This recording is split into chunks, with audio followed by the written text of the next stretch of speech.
రాని కొంచెం రాని కొంచెం ఏమమ్మా అలాండి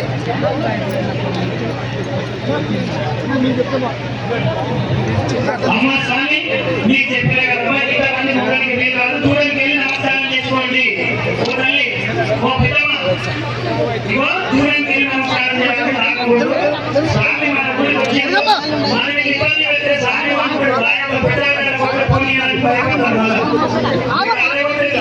స్వామి అన్నాం దూరానికి వెళ్ళి దూరానికి వెళ్ళి ఒకండి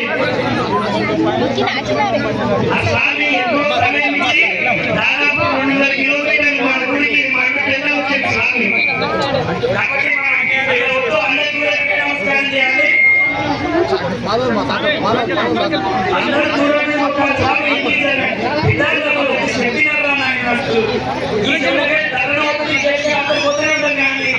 మాకేమన్నా మేమేస్తున్నాం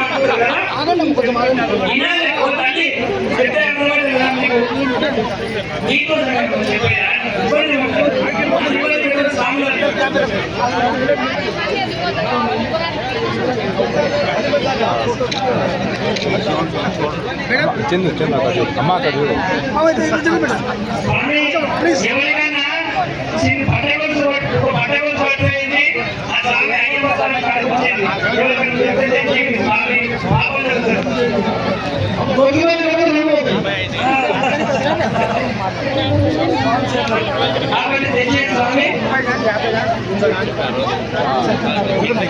స్వామి శరణమయ్యప్ప రేపు సాయంత్రము మరి హనుమాన్ జయంతి కార్యక్రమం ఉంటుంది. హనుమాన్ జయంతి విజయోత్సవం హనుమాన్ విజయోత్సవము రేపు సాయంత్రం ఖాళీ ఉంటుంది కాబట్టి భక్తులందరూ ఈరోజు ఎంతమందిలో దీనికి 2 రెట్లు ఎక్కువ మంది ఉండాలి. హిందూ సనాతన హిందూ శక్తి ఏమిటో మనం చూపించాలి. ఈనాడు గుడి నిలబడితే ధర్మం నిలబడుతుంది. ధర్మం నిలబడితేనే మనం బతుకుతాం. మన ధర్మం ఉన్నంత కాలమే మనకు జాగ్రత్తగా మన రక్షణ ఉంటుంది. స్వామి